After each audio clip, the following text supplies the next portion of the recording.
Friends అందరూ ఎలా ఉన్నారు? బాగున్నారా? నవంబర్ నుంచి డిఎస్సి నోటిఫికేషన్ అంటున్నారు కాబట్టి English poets, essayists, novelists 3rd to 5th class వరకు నేర్చుకున్నాము. Third class the swing poem Robert Louis Stevenson, the wheels on the bus poem Verna Hills, the moon poem Eliza Lee Cabot Follen, the little plant poem KL Brown. Next వచ్చేసి 4th class. 3rd క్లాస్లో అయితే ఈ 4కే ఉన్నారు poets. Next 4th క్లాస్లో వచ్చేసి poem the kitten at play. Poet William Wordsworth. ఇతను జన్మించింది 7th April 1770. 23rd April 1850లో మరణించారు. He was an English poet. His major works are lyrical ballads, Semanly, We Are Seven, written in English Spring. Next poem వచ్చేసి kind words. Poet ఏమో henry వర్డ్వర్త్ లాంగ్ఫెలో. ఇతను February 27th 1807లో జన్మించారు. March 24th 1882లో మరణించారు. He was an American poet and educator whose works include Paul Revere's Ride, Evangeline and the Song of Havata. ఇతను రచించిన రచనలు అవి అన్నమాట. నెక్స్ట్ వచ్చేసి he was also the first American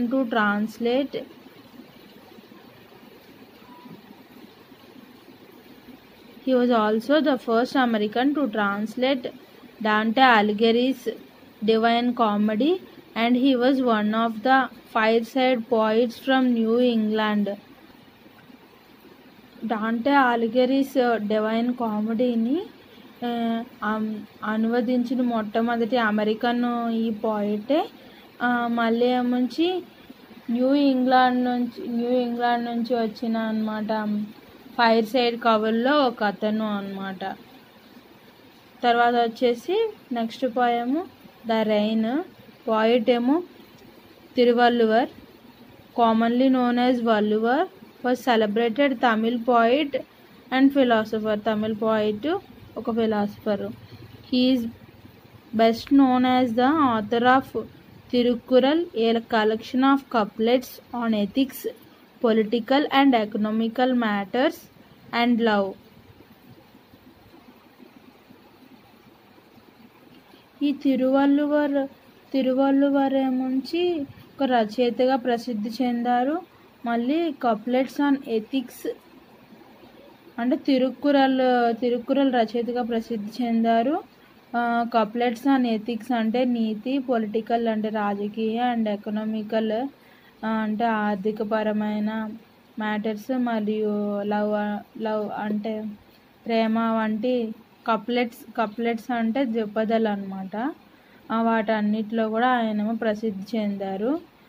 the text is considered an exceptional and widely cherished work of the Tamil literature. అంటే తమిళ సాహిత్యంలో కూడా అత్యంత విశిష్టమైన, ప్రతిష్టాత్మకమైన,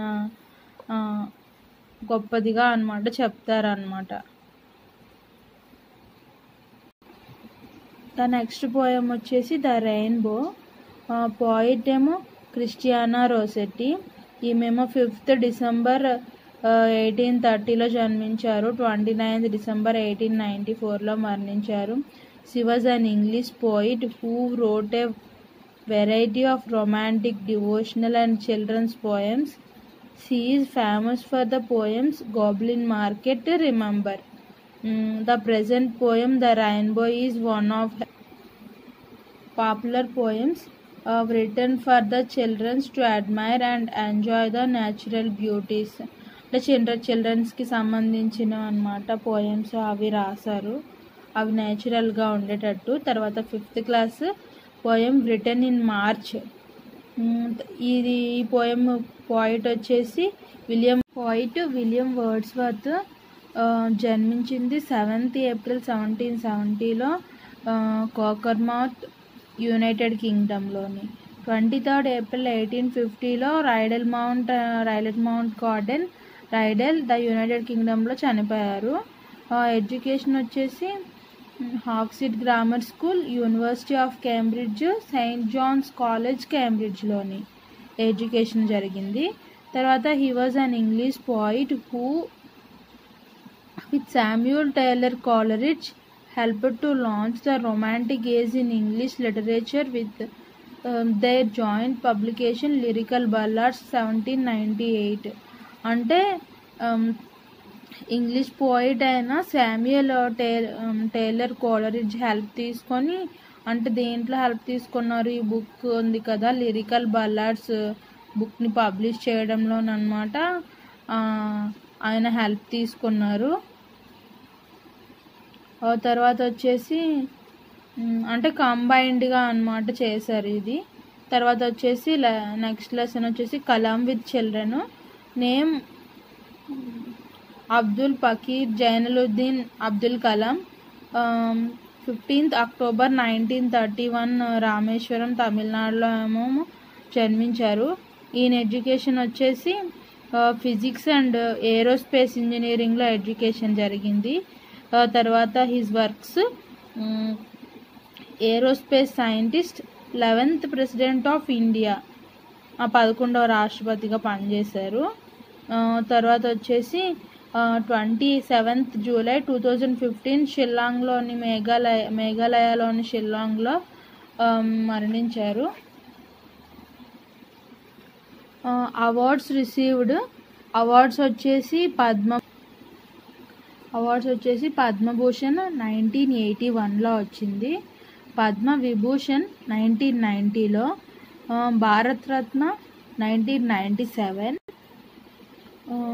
ఎన్ఎస్ఎస్ ఓన్ బ్రౌన్ అవార్డు 2013లో వచ్చింది.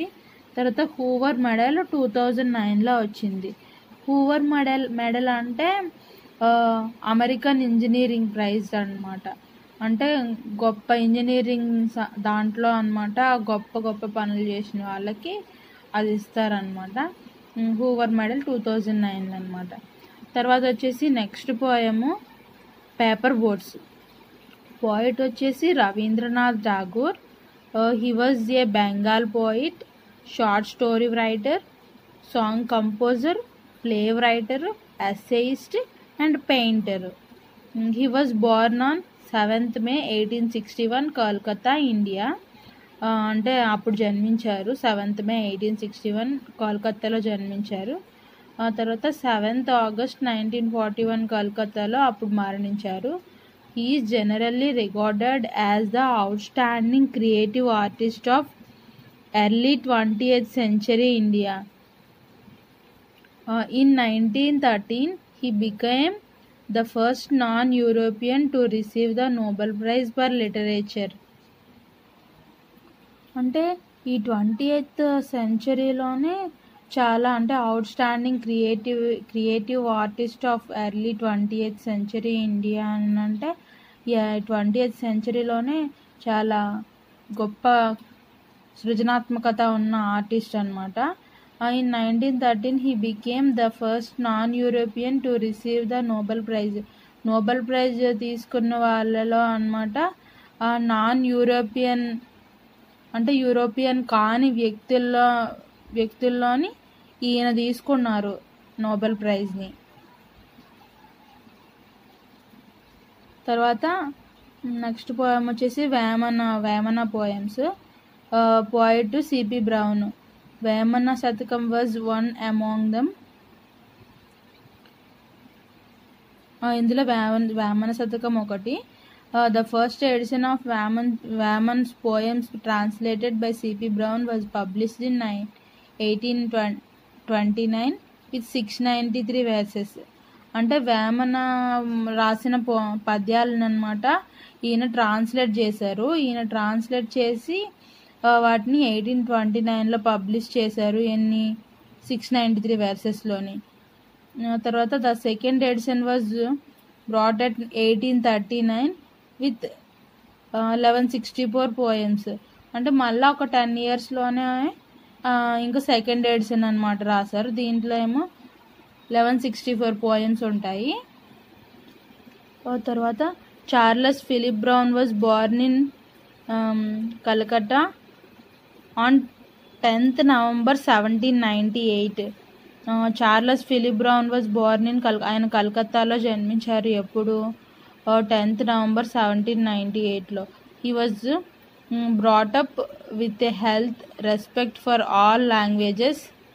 The long list of his contributions to Telugu literature might seem unbelievable. At the end of his life in 1884, practically all the classics in Telugu literature were recorded. Many were published and some were translated and brought to the notice of the world. Next poem వచ్చేసి we shall overcome. Poet ఏమో Martin Luther king junior, Born 15th January 1924లో జన్మించారు. 4th April 1968లో మరణించారు. He was an American Christian minister and activist who became the most visible spokesperson and leader in the civil rights movement from 1955 until assassination in 1968. He received Nobel Prize in 1964. ఇప్పుడు మనము 5th class వరకు poets, essays, నవలిస్ట్స్ వాళ్ళ గురించి అనమాట. 5th class వరకు అయితే ఇవే ఉన్నాయి. వీటిని నేర్చుకున్నాము. ఇది చెప్పలేదు కదా, మర్చిపోయాను. ఇక్కడ వచ్చేసి the first edition of Vemana poems translated by C.P. Brown was published in 1829 with 693 verses. The second edition was brought in 1839 with 1164 poems. అంటే 1829లో 613 పద్యాలు, 1839లో వచ్చేసి 1164 పద్యాలని ప్రచురించారనమాట, అంటే ట్రాన్స్లేట్ చేసి. తర్వాత Charles Philip Brown was born in Calcutta on 10th November 1798. కలకత్తాలోని November 10వ తేదీన జన్మించారు. He was brought up with a healthy respect for all languages. The long list of his contributions to Telugu literature might seem unbelievable అని అన్నారు కదా. అంటే అన్ని భాషల పట్ల కూడా అనమాట ఆయనకి అన్ని భాషల పట్ల కూడా ఆయనకి చాలా గౌరవం ఉన్న వ్యక్తిగా పెరిగారనమాట. అయితే తెలుగు భాష సాహిత్యానికి చేసిన సేవలు మాత్రం చాలా గొప్పవి. తర్వాత ఏంటి, Telugu literature might seem unbelievable అని అన్నారు కదా. అంటే అది కూడా ఒక విదేశీయులు తెలుగు భాష సాహిత్యం పట్ల ఇంత నమ్మకంగా అలా సేవలు చేయడం అనమాట. ఎవరు అంటే నమ్మశక్యంగా లేదు అని చెప్పేసి అన్బిలీవబుల్ అని చెప్పారు. At the end of his life in 1884, practically all the classics in Telugu literature were recorded. Many were published and some were translated and brought to the notice of the world. అంటే at the end of his life in 1884, practically all the classics in Telugu literature were recorded. Many were published and some were translated and brought to the notice of the world అని చెప్పారు కదా. అంటే 1884లో అతని జీవితం చివరిలోని ఒక నిర్దిష్ట సమయాన్ని సూచిస్తుంది. అంటే నిర్దిష్ట సమయము అంటే తెలుగు సాహిత్యం అభివృద్ధి చెందడము, మళ్ళీ అందులో మార్పులు రావడము, తెలుగు సాహిత్యంలో రచనలు చేసి వాటిని రికార్డ్ చేయడం, అంటే పురాణాలు, కావ్యాలు, వ్యాసాలు ఇలాంటి వాటిని కూడా ఇవన్నీ అన్నమాట బుక్స్ రూపంలో ప్రజలకు అందుబాటులోగా ఉండేలాగా అవన్నీ ప్రచురించబడ్డము, అవి ప్రింట్ చేయబడ్డము బుక్స్ అన్నీ. మళ్ళీ ఏమో ఇతర భాషల్లోకి వాటిని అనువదించడము అదంతా చేస్తారు కదా. ఇలాగనమాట ప్రపంచం దృష్టిలోనికి అంటే ప్రజలకు అందుబాటులోగా ఉండేలాగా జరగడం ఇదంతా కూడా 1884 ఆ టైం కల్లా, అంటే ఆ టైంలో జరిగింది అని చెప్తున్నారు. నెక్స్ట్ పోయం వచ్చేసి we shall overcome. Poet Martin Luther King. He was an American Christian minister and activist who became the most visible spokesperson and leader in the civil rights movement from 1955 until assassination in 1968. He received Nobel Prize in 1960. ఇద్దరు వచ్చేసి Martin Luther king నుంచి American Baptist మంత్రి, మళ్ళీ పౌర హక్కుల కార్యకర్త, రాజకీయ తత్వవేత్త, ఇదంతా అన్నమాట. తర్వాత ఏముంది, అతను 1955 నుండి 1968 అంటే అతను హత్యకు గురయ్యే వరకు కూడా పౌర హక్కుల ఉద్యమ నాయకుడిగా అన్నమాట. అంటే సివిల్ రైట్స్ మూమెంట్ లీడర్గా కూడా కొనసాగారు ఆయన. తర్వాత వచ్చేసి he received Nobel prize in 1964 అనమాట నోబెల్ ప్రైజ్ తీసుకున్నారు. ఇప్పుడు ఇక్కడ వరకు 5th క్లాస్ వరకు అంటే 3rd, 4th, 5th వరకు ఉన్న పోయిట్స్, నవలిస్ట్స్, ఎస్సేయిస్ట్స్ అనమాట. అంటే ఇక్కడ వరకు వీళ్ళే ఉన్నారు. తర్వాత మళ్ళీ నెక్స్ట్ క్లాస్ 6th క్లాస్ నుంచి నెక్స్ట్ వీడియోలో చూద్దాం.